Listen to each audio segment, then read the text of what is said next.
13. 와트슨 박사의 회고록.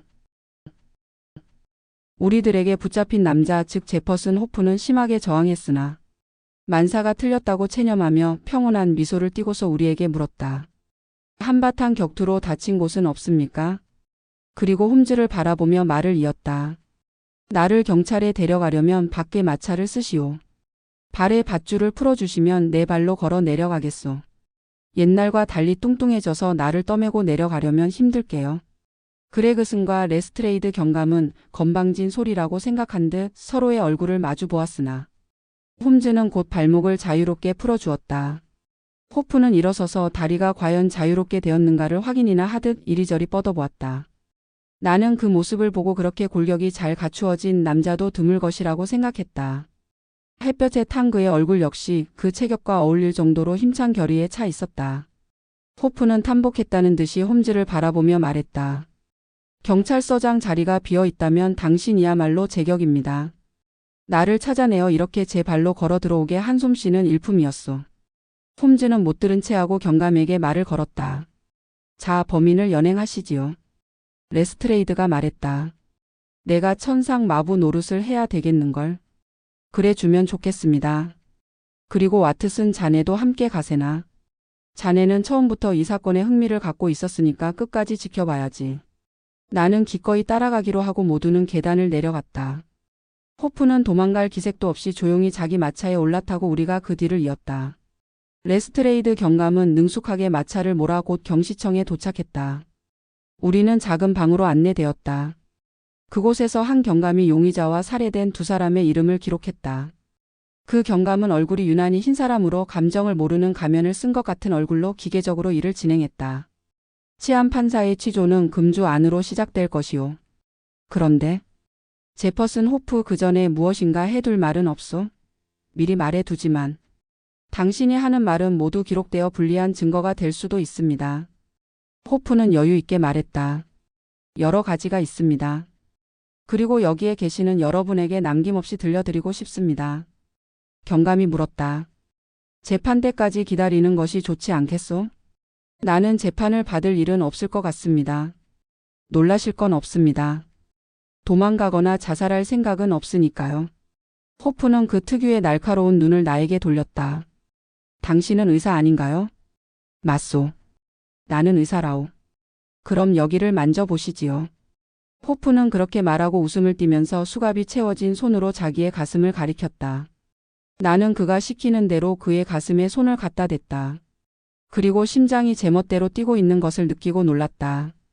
이거 큰일이군. 대동맥이 엉망이 되어 있어. 호프가 침착하게 대꾸했다. 그렇다고 합디다. 지난주에 의사에게 보였더니 가까운 시일 내에 혈관이 터질 것이라고 했습니다.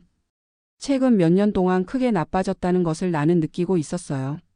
솔트레이크 시티의 뒷산에서 노숙을 하며 제대로 먹지 못한 것이 이제 와서 탈이 난 겁니다. 하지만 내 일은 끝났으니까 언제 죽어도 좋습니다만 이 사건의 내막이나 모두 털어놓고 싶은 생각입니다. 그저 그런 살인자로 간주되는 것이 싫어서요. 경감이 물었다. 그럼 지금 여기에서 이 용의자의 진술서를 작성해 두어야 될 것으로 봅니다. 죽고 나면 범인이었다는 자백을 받아낼 수 없는 일이니까. 자, 호프 이야기를 하시오. 호프는 의자에 앉으며 입을 열기 시작했다.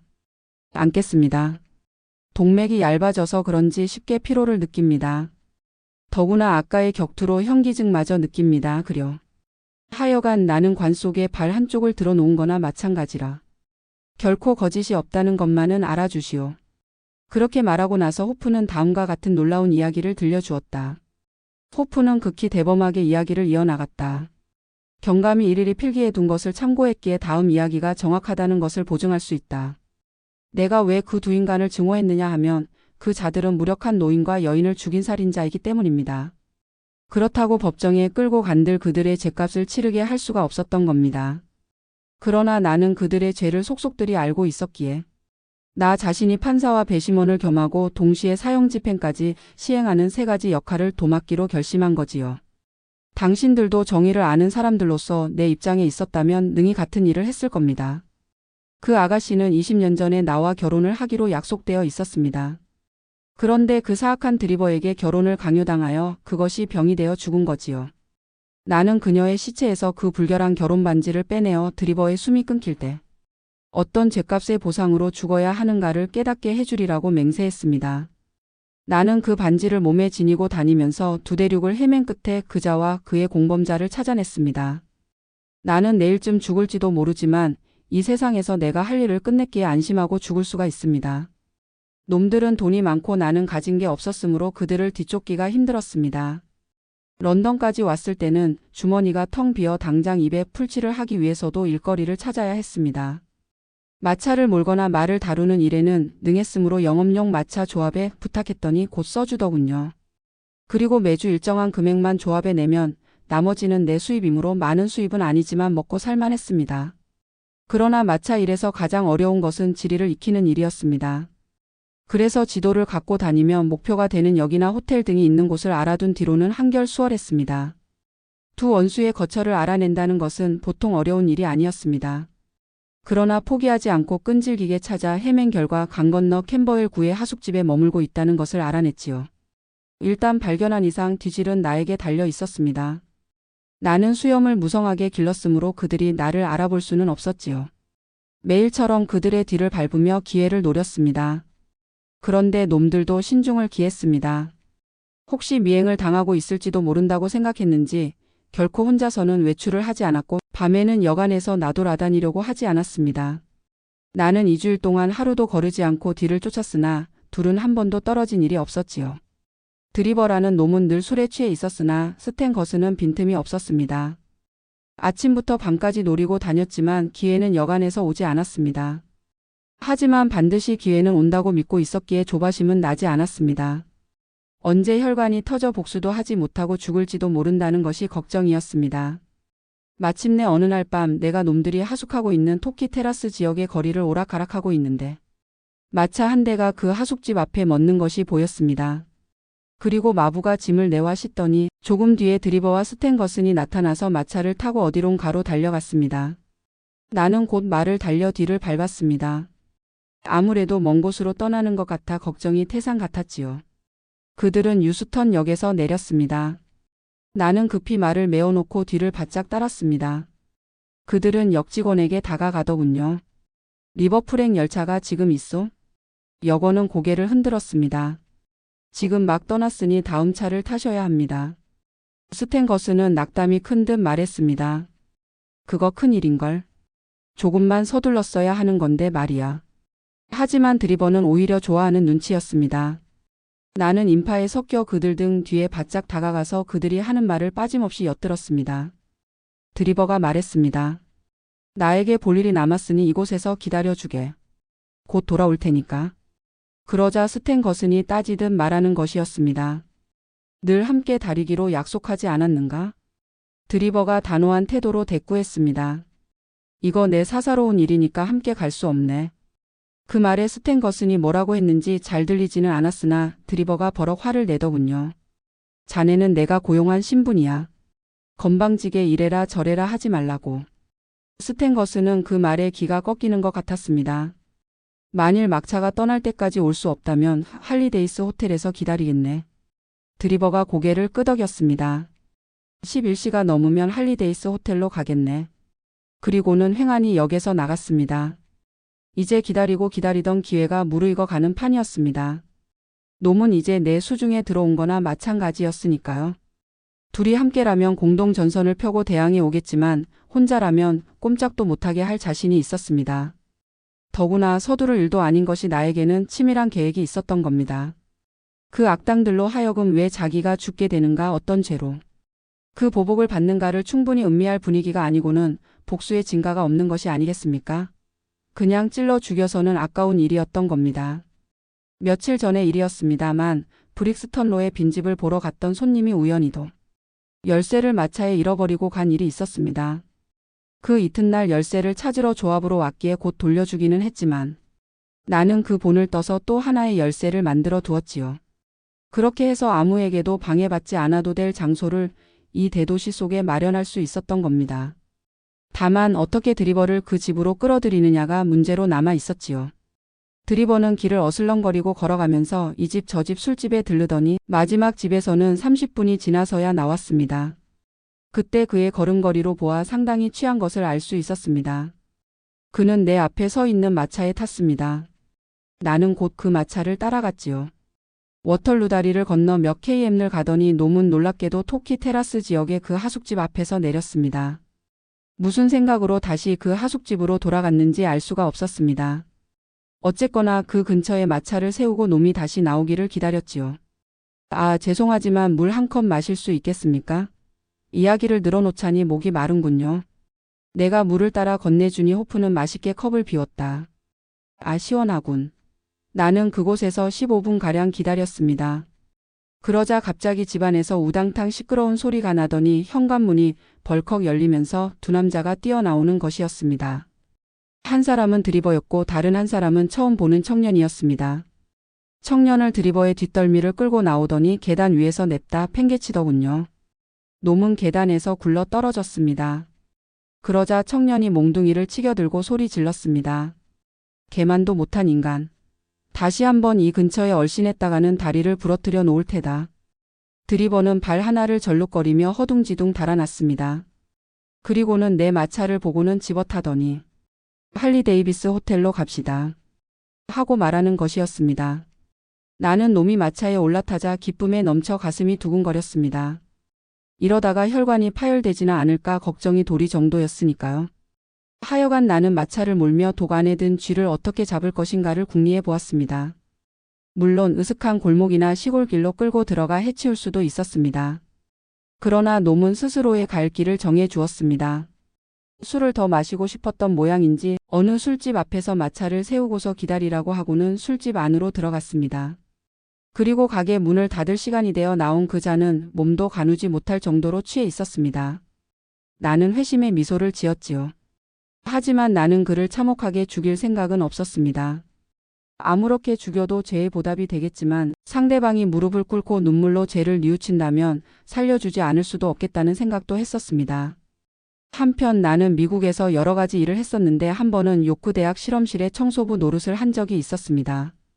어느 날 교수가 동물학 강의를 하면서 알칼로이드라는 것을 학생에게 보인 일이 있었는데 그것은 남아메리카 토인들이 화살에 발라 쓰는 것으로 극히 작은 양으로도 사람을 즉사시킬 수 있는 맹독이라고 했습니다. 나는 그 약이 들어있는 약병을 눈여겨보아 두었다가 아무도 없을 때 그것을 조금 드러냈습니다. 또한 나는 웬만한 조제도 할 수 있게 되어서 그 알칼로이드를 섞어 물에 잘 녹는 투명한 환약을 몇 개 만들고 독을 넣지 않은 똑같은 환약도 만들어 각기 짝을 지어 작은 상자에 넣어 간수했습니다. 언제든 기회가 오면 상대방에게 상자 속의 한 알을 선택하게 하고 남은 것을 내가 입에 넣을 생각이었습니다. 그 방법이라면 권총을 수건에 싸서 발사하는 것과 마찬가지로 치명적이면서도 조용히 일을 끝낼 수 있기 때문입니다. 나는 그 뒤로는 늘 환약상자를 몸에 지니고 다녔는데 마침내 그것을 사용할 때가 온 겁니다. 시각은 한밤중으로 그럭저럭 1시가 넘어 있었습니다. 바람이 불고 비가 뿌리는 쓸쓸한 밤이었습니다. 그렇게 거리는 음산했으나 내 마음속은 밝았습니다. 소리를 고래고래 지르고 싶도록 기뻤습니다. 20년이나 기다리고 기다리던 기회가 드디어 오고야 말았던 거지요. 나는 흥분을 가라앉히려고 입담배에 불을 붙여 연기를 내뿜어 봤지만 손끝이 떨리고 가슴이 두근두근 거리는 것을 어찌할 수가 없었습니다. 그리고 캄캄한 밤하늘에서 페리어 노인과 목숨처럼 사랑했던 루시의 얼굴이 나타나 웃는 얼굴로 나를 바라보고 있는 착각을 느꼈습니다. 브릭스턴로의 빈집에 다다랐을 때 주위에는 지나가는 사람의 그림자도 없었고 비가 뿌리는 소리밖에는 온 천지가 조용했습니다. 드리버는 골아떨어진 채 마차 한 구석에 잠들어 있었습니다. 나는 그의 팔을 흔들어 깨웠습니다. 처음 손을 대보는 원수의 육체였습니다. 자, 내리십시오. 아, 다 왔나? 놈은 호텔에 도착한 것으로 알았을 겁니다. 나는 그를 도와 마차에서 내리게 하고 계속 부축해서 현관 쪽으로 걸어 들어갔습니다. 현관을 열고 거실로 들어갔을 때 그는 간신히 몸을 가누며 말했습니다.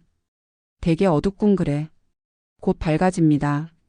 나는 그렇게 대꾸하고 갖고 온 양초에 불을 붙여 손에 들고는 그 자를 향해서 돌아서서 내 얼굴을 비춰 보이며 물었습니다. 이봐 드리버. 내가 누구 같은가? 그 자를 잠시 흐리멍덩한 눈으로 나를 바라보더니 갑자기 눈이 휘둥그레지면 얼굴에서 핏기가 싹 가셨습니다. 나를 알아본 겁니다. 드리버는 흑빛이 된 얼굴을 하고서 주춤주춤 뒤로 물러섰습니다. 이마에서는 진땀이 흐르고 위아래 이를 덜덜 소리가 나도록 떨고 있었습니다. 나는 문을 등지고 서서 드리버의 공포에 일그러진 모습을 보고 껄껄 웃었습니다. 복수라는 것이 이렇게도 통쾌한 것인지 짜릿한 쾌감이 온몸을 뒤흔들었던 겁니다. 이 벌레만도 못한 인간아. 나는 내 놈을 솔트레이크 시티에서 유럽까지 뒤쫓아 다녔지만 번번이 골탕을 먹었다. 그러나 이제는 더 이상 도망쳐 다니지 않아도 된다. 내 놈이나 나나 어느 쪽인가는 내일의 태양을 우러러 볼 수는 없을 테니까 말이다. 내 말에 그자는 다시 한번 뒷걸음질을 쳤는데 그 표정에는 무슨 짓을 할지 모르는 미치광이를 대하는 듯한 두려움이 어려 있었습니다. 사실 나는 그때 미친 듯 흥분해서 정수리의 동맥이 망치질을 하듯 뛰고 있었습니다. 그때 코피가 터지지 않았으면 그 혈압으로 혈관이 터졌을 겁니다. 코피는 마루바닥에 자꾸 떨어졌습니다. 나는 문에 쇠를 채우고 그 열쇠를 놈의 코앞에서 흔들어 보이며 이기죽거렸습니다. 어때, 불쌍하게 죽어간 루시 생각이 나나? 내 놈에게 천벌이 내려지는 것이 꽤 늦어졌지만 바로 오늘 밤이 그날이라는 것을 알고나 죽으라고. 드리버는 입술을 떨며 무슨 말인가를 하려고 하다가는 그만두더군요. 용서를 빌어보고 싶었지만 허사라는 것을 안 모양이었습니다. 그는 더듬더듬 거리며 간신히 말했습니다. 나를 죽일 셈인가? 나는 대답했습니다. 내 놈은 페리어를 죽이고 나의 루시를 끌어가 추악한 첩으로 삼아 말라 죽게 했다. 그러고도 너는 살겠다는 건가? 드리버가 외쳤습니다. 페리어를 죽인 건 내가 아니다. 나는 환약이 든 상자를 그자의 눈앞에 바짝 들이댔습니다. 하여간 루시의 마음을 짓밟아 죽인 건 너다. 자, 하나님으로 하여금 어느 쪽이 옳은가를 가려내시게 하지. 원하는 쪽을 집어라. 하나에는 독이 들어있고 하나는 아무렇지도 않다. 내 놈이 선택한 나머지를 내가 먹는다. 이 세상이 정의에 의해서 지배되고 있는지 아니면 우연으로 지배되고 있는지를 이것으로 시험해 보는 거다. 그자는 겁이 나서 아우성을 치며 살려달라고 애원도 했지만 나는 단도를 그자의 목에 들이대고 끝내 환약 중 하나를 먹게 하고 동시에 나도 나머지를 먹었습니다. 그리고는 어느 쪽이 죽고 어느 쪽이 살아남는가를 지켜보기 위해 1분가량 말없이 마주서 있었습니다. 곧 드리버의 얼굴에 경련이 일어났습니다. 그는 자기가 독이 든 환약을 먹은 것을 알았습니다. 그때의 그자의 절망에 찬 얼굴은 볼만했습니다. 나는 회심의 미소를 지으며 놈의 눈앞에 루시의 결혼 반지를 들이댔습니다. 알칼로이드의 작용은 신속하더군요. 드리버는 격심한 통증으로 얼굴이 일그러지고 비틀거리며 허공을 잡더니 목에서 짜내는 듯한 낮은 비명을 지르고는 쓰러져 심장이 움직이지 않았습니다. 나는 발로 엎어진 그자의 몸을 젖혀놓고 심장에 손을 대어 보았습니다. 심장의 박동이 멎었습니다. 나는 그동안에도 계속 코피를 흘리고 있었는데 문득 그 피로 벽에 글씨를 써야겠다는 생각이 들더군요. 어려운 싸움에서 이긴 용사가 개가를 올리고 싶은 그런 기분이라고 할까요? 마음 한구석에는 경찰을 놀려주고 싶은 장난기 같은 것도 있었고요.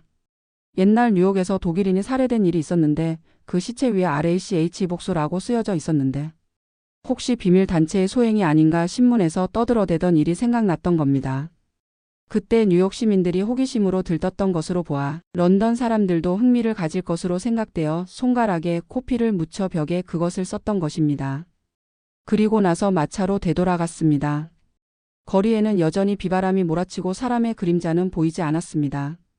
그런데 나는 한참 마차를 달리다가 문득 생각이 나서 루시의 반지를 찾아보니 주머니에 그것이 없었습니다. 그녀의 유품이라고는 그것 하나밖에 없었으므로 정신이 번쩍 났습니다. 드리버의 시체 위에 허리를 구부렸을 때 그것을 떨어뜨렸는지도 모른다는 생각이 나더군요. 그래서 다시 돌아가 멀찌감치 마차를 세워두고 그 빈집으로 다가갔습니다. 반지를 되찾기 위해서는 모험이라도 할 생각이었습니다. 그런데 그때 안에서 달려나온 경관과 거의 마주칠 뻔했지요. 나는 순간적으로 술주 정뱅이로 가장해서 그곳을 피해 달아났습니다. 이상이 드리버의 최후의 모습입니다. 나머지는 스탠 거슨에게도 같은 벌을 내려 페리어의 한을 풀어주는 일이었습니다. 그자는 할리 데이비스 호텔에 묵고 있는 것을 알고 있는 터라 하루 종일 망을 보았으나 나오지를 않더군요. 아마도 드리버가 끝내 돌아오지 않자 무슨 일이 있었다고 눈치를 챈 모양이었습니다.